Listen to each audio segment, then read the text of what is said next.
रिया और सिया दोनों बहनें दरवाजे के पास खड़ी होकर अपनी सौतेली माँ कमला देवी के सामने गिड़गिड़ाकर विनती कर रही थी कि माँ, हमारी कॉलेज के एग्ज़ाम शुरू हो गए हैं, प्लीज़ हमें बाहर निकलने दीजिए। हम पूरे साल पढ़ाई करते रहे, अब अगर एग्ज़ाम नहीं देंगे तो हमारी पूरी साल की मेहनत बर्बाद हो जाएगी।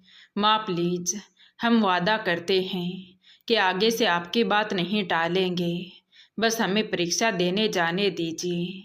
यह सुनकर कमला देवी ने गुस्से से दरवाज़ा खोला और बोली, ठीक है, लेकिन याद रखना, तुम दोनों अकेले नहीं जाओगी, तुम्हारा भाई तुम्हें छोड़ने भी जाएगा और लेकर भी आएगा।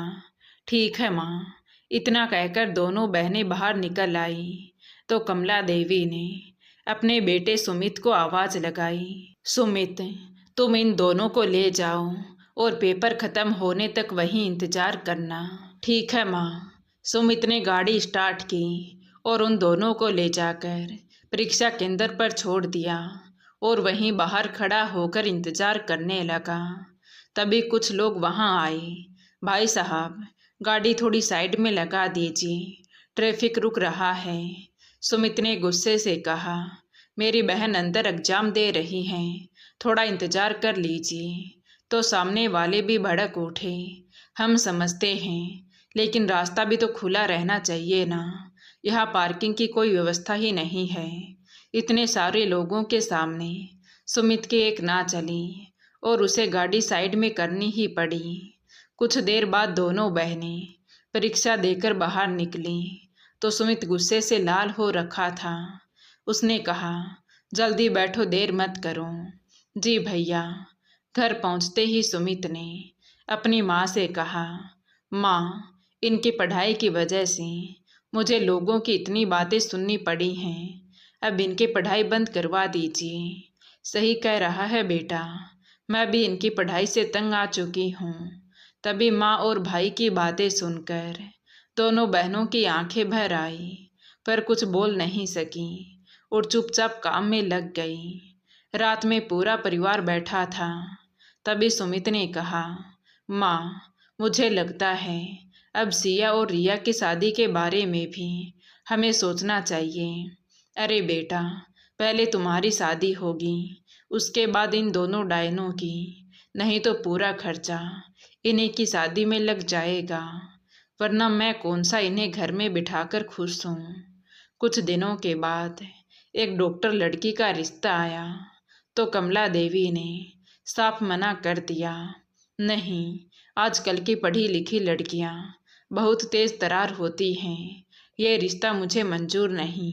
कुछ समय बाद एक साधारण घर से रिश्ता आया तो कमला देवी रघुवीर प्रताप और सुमित राधा को देखने गई।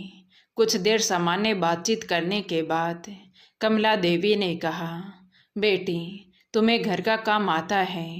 जी मम्मी जी। कमला देवी मन ही मन बुदबुदाई, शांत स्वभाव की लग रही है, घर में आसानी से घुल मिल जाएगी। ये सोचकर उन्होंने रिश्ता पक्का कर दिया और कुछ दिनों के बाद सुमित और राधा की शादी धूमधाम से हो गई। राधा गृह प्रवेश करके जब ससुराल आई तो उसकी नज़र सिया और रिया पर पड़ी। दोनों बहनें साधारण सलवार सूट पहनकर चुपचाप एक कोने में खड़ी थी, जैसे दिल में बहुत कुछ छुपा रखा हो। अगले दिन पहली रसोई पर राधा अपनी पसंद की आधुनिक साड़ी और स्लीवलेस ब्लाउज पहनकर तैयार हुई। जैसे ही वो रसोई की ओर बढ़ी तो कमला देवी उसे देखकर बोली, बहू, हमारे घर में इस तरह का पहनावा नहीं पहना जाता, तुम जाकर दूसरी साड़ी पहन लो। ठीक है माँ जी, मुझे सच में ये बात पता नहीं थी, मैं अभी बदल कर आती हूँ। राधा कमरे में गई और दूसरी सूती साड़ी पहनकर बाहर आकर बोली, मम्मी जी, अब बताइए क्या क्या बनाना है? पहली रसोई है बहू, कोई मामूली खाना नहीं बनेगा। दाल चावल, पूरी, 2 तरह की सब्जी, मटर पनीर, रायता, पापड़, अचार और 2 तरह की मिठाई भी बनेंगी, समझी? जी माँ जी, मैं पूरी कोशिश करूँगी। इतने में रिया और सिया रसोई में आ गई और बोली, भाभी हम भी आपकी मदद कर देते हैं। इतना सारा खाना अकेले कैसे बनाओगे? तुम दोनों यहाँ क्या कर रही हो? पहली रसोई बहू की है या तुम्हारी? निकलो यहाँ से, कोई मदद नहीं करेगा। कमला देवी ने गुस्से से कहा। तो दोनों बहनें चुपचाप बाहर चली गई। हे भगवान, इतना सारा खाना अकेले कैसे बनाऊंगी? राधा ने मन ही मन सोचा और फिर लग गई काम में। कई घंटों की मेहनत के बाद राधा ने पूरा भोजन तैयार किया और डाइनिंग टेबल पर लगा दिया। सभी लोग बैठकर खाना खाने लगे। तभी कमला देवी ने पहला टुक मुंह में लेते ही कहा, दाल में नमक थोड़ा कम है, पूरी भी नरम नहीं बनी है। पहली रसोई है, लेकिन स्वाद वैसा नहीं आया जैसा सोचा था। अरे मैंने तो पहले ही कहा था कि काम करने से ही कोई अच्छी बहू नहीं बन जाती। अब आगे से ध्यान रखना। कुछ देर बाद खाना खाकर सब लोग उठ गए तो राधा प्लेट समेटते हुए उदास हो गई कि मैंने तो दिल लगाकर खाना बनाया था, शायद मुझसे ही कमी रह गई होगी। इतने में रिया और सिया उसके पास आई। भाभी आप बिल्कुल चिंता मत करो, खाना बहुत अच्छा बना था। घर वालों की आदत ही ऐसी है, किसी की तारीफ नहीं करते। इतने में पीछे से सुमित ने उनकी बात सुन ली। अच्छा, हमारी बुराई हो रही थी? नहीं भैया, हमारा मतलब ज़्यादा समझदार बनने की ज़रूरत नहीं है, अपना काम किया करो। इतना कहकर सुमित रिया और सिया के बाल खींचकर उन्हें जोर का तमाचा जड़ दिया। अब याद रहेगा तुम दोनों को कि कभी घर वालों की बुराई नहीं करते। ये देखकर राधा भी सहम गई। अगले दिन दोपहर में राधा अपनी दोनों नंदों के कमरे में गई। कमरे में अंधेरा था, खिड़कियां बंद, मोटे पर्दे लगे हुए थे। अरे दिन में भी इतना अंधेरा क्यों रखती हो? खिड़कियां क्यों नहीं खोलती? राधा ने कमरे में आते हुए कहा। तो भाभी की बात सुनकर दोनों बहनों की आंखें भर आई। भाभी, कुछ महीने पहले हम दोनों बहनें खिड़की के पास बैठकर पढ़ रही थी। सामने वाली बालकनी में एक लड़का व्यायाम कर रहा था। उसी समय सुमित भैया कमरे में आया और बोला, पढ़ाई कम और बाहर झांकना ज़्यादा हो रहा है तुम्हारा। सुमित गलत समझ बैठा और हम दोनों बहनों को जोर का तमाचा जड़ दिया और गुस्से में किताबें उठाकर बाहर फेंक दी। जब हमने कहा, भैया आप लोग हमेशा हमें इतना क्यों परेशान करते हो? हम तो सिर्फ पढ़ रही थी, हमने बाहर देखा भी नहीं। तो उसने कहा, अच्छा अब जुबान भी चलने लगी है तुम्हारी, पढ़ाई भी बंद करवा देंगे हम। ठीक है, आज के बाद इस कमरे की खिड़की नहीं खुलेगी, पर्दे हमेशा बंद रहेंगे, बाहर देखने की कोई ज़रूरत नहीं है। ये सब बताते हुए दोनों बहनों की आंखों से आंसू बहने लगे। राधा पहली बार समझ पाई कि इस घर में सबसे ज़्यादा कैद अगर कोई है तो वो सिया और रिया है। उसने मन ही मन एक फैसला किया कि अब मैं सिर्फ इस घर की बहू नहीं, इन दोनों की ढाल भी बनूंगी। अगली सुबह घर का माहौल थोड़ा शांत था। कमला देवी अपने एक रिश्तेदार से मिलने बाहर चली गई तो राधा ने कहा, दीदी आज घर में थोड़ा सुकून है, क्यों ना आप अपनी सहेलियों को बुला लो। इतने दिनों से तुम दोनों किसी से मिली भी नहीं हो। भाभी, अगर माँ को पता चल गया ना तो वो बहुत नाराज होंगी। हम लोग किसी को घर नहीं बुलाते हैं इसलिए कि बाद में बहुत सवाल होते हैं। अरे मैं हूँ ना, 2 घंटे हंस लोगी तो दुनिया नहीं बदल जाएगी, लेकिन तुम्हारा मन जरूर हल्का हो जाएगा। दोनों बहनें खुश होकर एक दूसरे की तरफ देखने लगी और फिर भाभी के फ़ोन से फ़ोन करके अपनी सहेलियों को घर पर बुला लिया। कुछ देर के बाद ही नेहा, ज्योति और पायल उनके घर आ गई। अरे वाह, आखिरकार हमें तुम्हारे घर आने का मौका मिल ही गया। तीनों सहेलियों ने अंदर आते हुए कहा। तो राधा बोली, आइए दीदी, आप सबका स्वागत है। पहले हाथ मुंह धो लीजिए, फिर साथ में नाश्ता करेंगे। आज कई दिनों के बाद रिया और सिया खुलकर हंस रही थी। नाश्ता पानी करने के बाद राधा ने कहा, चलो ना, आज थोड़ा शॉपिंग करके आते हैं, थोड़ा घूम भी लेंगे। नहीं नहीं भाभी, हम कहीं नहीं जा सकते। अगर घर वालों को पता चल गया ना तो बहुत डांट पड़ेगी, रिया ने डरते हुए कहा। तो राधा बोली, इतनी चिंता मत करो दीदी, थोड़ा तैयार तो हो जाओ। कहते हुए उसने दोनों बहनों के बाल संवारे। तो दोनों बहनें आज वर्षों बाद आईने के सामने खड़ी होकर मुस्कुरा रही थी। भाभी, हम सच में अच्छी लग रही हैं। हाँ दीदी, बहुत सुंदर लग रही हो। इंसान की मुस्कान सबसे बड़ा श्रृंगार होती है। तभी मुख्य दरवाजा खुला। कमला देवी उम्मीद से पहले वापस लौट आई थी। घर में हंसी का माहौल देखकर उनका चेहरा सख्त हो गया। नमस्ते आंटी। नमस्ते। कमला देवी पूरे कमरे पर नजर डालते हुए बोली, आज घर में मेले का आयोजन हो रहा है क्या? मम्मी जी, सिया और रिया की सहेली आई थी, सोचा थोड़ा समय साथ बिता लें। अब समय खत्म हो गया है, अब सब अपने अपने घर जाइए। कमला देवी ने राधा की बात बीच में ही काटते हुए कहा। तो तीनों सहेलियां चुपचाप उठकर बाहर चली गईं। उनके जाते ही कमला देवी ने रिया और सिया को अच्छे कपड़ों में देखा तो बोली, किसने कहा था तुम्हें इस तरह तैयार होने को? किस लड़के को दिखाने जा रही हो अपनी ये सुंदरता? मम्मी जी, इनसे कुछ मत कहिए, मैंने ही कहा था इन्हें ये कपड़े पहनने के लिए। अगर गलती हुई है तो मुझसे हुई है, इन्हें मत डांटिए। बहू, इस घर के नियम तुम्हें अभी तक समझ नहीं आए क्या? या फिर बहुत जल्दी वकील बन गई हो? राधा कुछ नहीं बोल पाई। उधर रिया और सिया दोनों बहनें चुपचाप नजरें झुकाकर खड़ी थी। तभी कमला देवी उन्हें एक एक जोरदार तमाचा जड़ते हुए बोली, तुम्हें कितनी बार कहा है कि मेरी इजाज़त के बिना कोई भी नए कपड़े नहीं पहनोगी।